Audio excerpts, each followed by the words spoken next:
Hello. Hi. So kindly introduce yourself. Okay. I'm Munayo for short. Monayo for short. So Yes. what is Monayo for long? Oluwatosi. Joy. Wow. Akinshiloyin. That's a beautiful name. Thank you. Alright. So what do you do? Okay, I just graduated. I'm a nutritionist. So let's go straight into today's business. So do you want to talk about drugs? Yeah. Drug abuse or drug amongst youth? Yeah, the reasons why youth, teenagers, Gen Z do drugs. Gen Z. Yes. Wow. Okay, so tell us something that we don't know. Okay, first of all, I would like to clear the misconception people have about drugs. Because when you say drug, some people just feel like, oh, it has to be cocaine or tramadol or heroin. I know drug is anything that you use that tampers with you psychologically. You can take. Oh, so do you mean taking weed is also Yes. part of Taking weed drugs? is drug because before you take weed, you are in your normal realm, like you are your normal self. By the time you take weed, you are in the next realm, you are in the next dimension. So of course, weed can be categorized as part of drugs. So why do you think people go into drugs? Well, there are a lot of different reasons why people go into drugs. Frustration, peer pressure, wanting new exploration, like you're just tired of you just being you want something different. But I'm going to share some experiences, like not personal experiences from friends, the conversations I've had with some of my friends, and the reason why they are into drugs. Okay, please, before you go right into that, because I know when you take maybe a particular drug, maybe cocaine, you tend to get high, but you still come back to that ground state. So why take something that you eventually still make, whatever you're trying to escape, you still come back to meet it? That's the thing. I feel like the issue is people look for temporal solution. Like they don't go for the long-term solution to that problem. Once they are facing a particular problem, or they just want an escape route out of whatever it is they are facing, then they look for the temporal solution, which is not the best solution. So that is why people do drugs. Okay, so you want to tell us the reasons why some of the people you know do drugs? Are you trying to say you have a lot of people around you that do drugs? I have quite a few friends. Recently, I even had a conversation with one of my friends that takes weed, and then I'm like, funny enough, he is this kind of person that can't eat without taking weed. Like before he eat, like that's gotten so bad. It's now like a chain smoker. Like that's gotten to that extent that he can't eat. Like that weed is like, will I say, an appetizer for the main meal. Wow. So I asked him what happened. He said when he was struggling, things were bad for him, was facing a lot of issues, financial issues, he even had to leave Nigeria at some point. He went to Ghana to strive, to hustle. The frustration and the tension was much, and it was just not, there was no how will I say, emotional security, like maybe parents to like give him the encouragement, advice, and decided that he supports now. And gradually, like maybe one stick, one wrap, before you know it, two wraps, and before you know it, he got to the point that he could not stop taking weed. He can't even eat. There's sometimes that he even falls sick if he doesn't take weed. Wow. Like it has gotten to that point that if he doesn't take weed in a day, he falls sick. So he's now addicted. Yes, chronic addiction.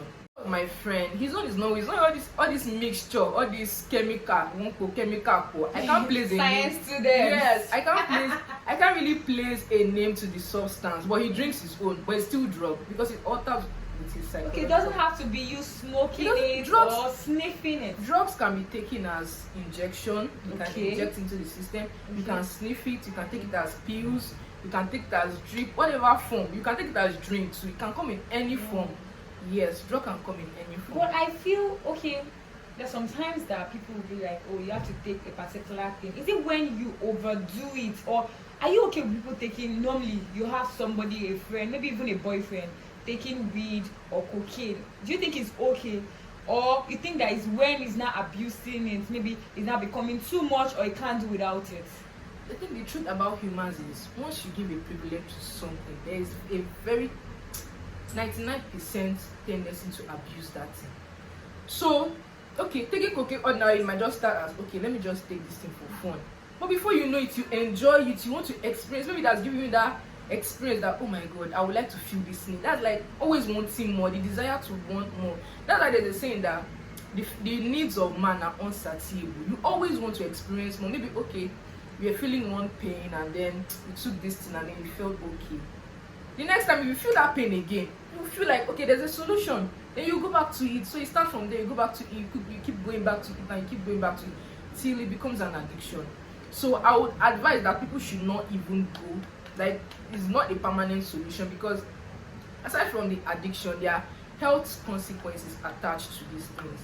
For instance, this guy I told you loves to smoke. He's already having like this, like I told him recently, I told him to go for checkup. He coughs, like, you know, this cough that comes with this. It's not just ordinary cough, yes. All these strong cough. Very strong. So someone will know that it's from all these things. All these things are not healthy. All these things have side effects. So it's not advisable for anybody to go into drugs, any form of drugs, except it has been prescribed by the doctor.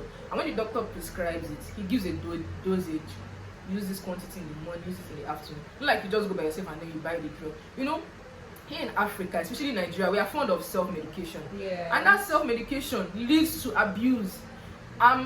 Yes, I'm an example. Sometimes when I have headache, I just feel like, oh, if I use 3 pills of paracetamol, I'll be okay. Well, I see it as less important to actually go to the doctor. You know, you can't really compare Africa with Western world, where yes, they followed the prescription and everything. Though there's abuse there too. But like all these drugs where you actually need to go to the doctor and then they check you, we just assume this is the problem. Oh, headache. It's due to stress. Let me just go and buy Panadol. Some people even use 3 use 2 in the morning. Meanwhile, you're supposed to maybe use 1. So it's from all those things to their abuse. They use it based on the pain that they are feeling. Yes, all those things are abuse. Not just when someone takes cocaine or tramadol or weed. All these little forms of, you know, paracetamol. Okay. So that's where it actually starts. Yes. So even from the normal drugs that are supposed to relieve us of those pain that we feel. Yes, all these drugs are chemical substances and they have, you check out their composition. They are heavy composition, like that can actually alter the system. So when you overuse them, you're already crossing the bridge of normalcy to drug abuse. So that's when you overuse drug, or when you go against the prescription of the doctor, or when you self-medicate, it can still be counted as drug abuse. Okay. Yes. So now let's say, what do you say to people that are already in that bracket category of people that abuse drugs, that they can't do without it? They can't do without taking cocaine or weed or whatever. I would say they should seek for help, medical help and psychological help. Thank God that there's advance in technology, and there's, thank God for social media where you can easily reach out and tell your problems to people. There are a lot of people available to help you. You meet with your doctors will tell you like your routine, things that you can do to just put yourself in check or keep yourself away from that. And you meet with your psychologist. They are in the best way to handle you emotionally and mentally. The things that they know that they need to tell you to help you improve or leave that habit of drug or God too is there for us. So I believe anything you want to do and you make up your mind to do it, if God gives you the power, definitely you will overcome that problem. The Bible says evil communication corrupts good manners. If you're a good person and maybe you don't even have any problem, any issue you're struggling with, you're just living your life, and then you find yourself in the midst of bad influence, you go to your friend's place and you see all of them smoking weed, of course you feel left out and you want to try it out. So try as much as possible to avoid negative influence, and don't always feel like you can talk them out of it, because in most situations the bad ones are like they have the stronger, they want to lure you in. So they always feel like I will change them, no. Once you see that you are in the midst of such people, such company, just avoid them. Before it was known that it's just when you are rich that you can indulge in all these things. But now even it is rampant amongst the poor. Is it like those things are cheap? Is it like they're easy to get? What is the reason that even a poor man that cannot feed himself 3 times a day will still go ahead and spend his money to buy these substances? Yes, before we used to think or feel like it's only the rich people that can, but the truth is now there are cheap drugs everywhere. This tramadol that I'm mentioning, I think is less than 500 naira. Wow. Yeah, it's recently they just increased the price of Benylin and codeine. It used to be like maybe 350 before. It's now that they've increased. And you know, funny enough, you don't even need to spend money to get high.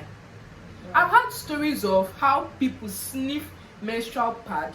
Period. Serious. I've seen videos like that just to get high. Oh my goodness. I've had stories. This one I think is common among the northerners where they sniff sock away. Yes. Just to get high. So you don't need money, and there are cheap things everywhere. All this Chelsea chemical, exactly. Sugar.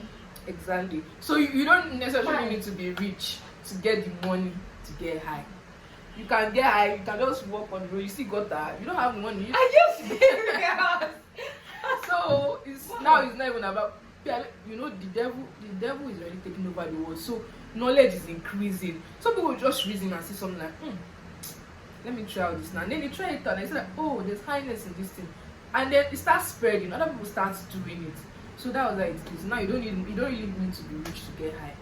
I've heard of situations where, okay, permit me to cite an example. Permit me to cite an example of this artist, Wiz Khalifa. Okay. He smokes too. Snoop Dogg with Wiz Khalifa, but Wiz Khalifa came out to say his weed was prescribed by his doctor. Okay. There are some situations like that where maybe some health conditions might warrant it. Okay. But not in. It's very rare. His own, I don't know his health condition, but I'm sure it's not just ordinary weed. His own must have been medicated and treated and prescribed. So it's not just, I don't think he just went to the market and then bought the weed and is smoking it. A medical doctor that actually went to school, that knows what he's doing, will never tell you, except it's warranted, will never tell you to smoke weed. Now, most of our celebrities now, they come on social media and they flaunt this lifestyle of smoking, taking things. So it's a big boy kind of thing. So in a way, they have an influence on the young ones and even the public. And then young guys also feel like it is okay. Yeah. They are fans of this particular artist, so they feel like anything he does, they also want to do it. And they use the excuse of even our politicians, they do these things. Like, it doesn't matter, it's a big man thing and all of that. So what do you think about that? What can you say to that? I can still categorize that as negative peer influence. Okay. Not exactly peer, because most times you don't get to roll with these people, you just see them from afar. So it's still kind of influence. But I would say as a person, as an individual, you can choose who to follow. Wow. The way we have people smoking and doing it is the same way we have I think people associate the lifestyle of you're getting bigger. Yeah. God is blessing you, maybe money. You know, all this. Most of these our artists, they actually have money, maybe because record label and endorsement. So with that, what's it called, increase in their financial status, they also want to like do all those things. So these guys too feel like, oh, when I have advanced, maybe I'm getting paid well doing this kind of thing, I also have to indulge in things like this. That's what I would say, that you don't need to let them influence. The same way you have the ones that are doing bad, you can't them like, okay, every artist or every individual that is making money, that is big, into there are people. I think there are some people. Yes, there are still people that you can still emulate that are not doing these things. The same way you find the sheep, you still find the goat. And when you find the goat, you still find the sheep. I am going to be very rich, and I'm not going to smoke. I promise you. Other people have the choice to emulate. Oh, okay, instead of following this, okay, let me emulate. Okay. Veronica. Yeah. So that's it's a matter of choice. Wow. Yeah. That's good. That's a good one. Thank you very much, Minaya. We hope to see more of your face. Thank you for the knowledge. All right. If you found this video useful, kindly like, share, and subscribe. See you in my next video. Bye.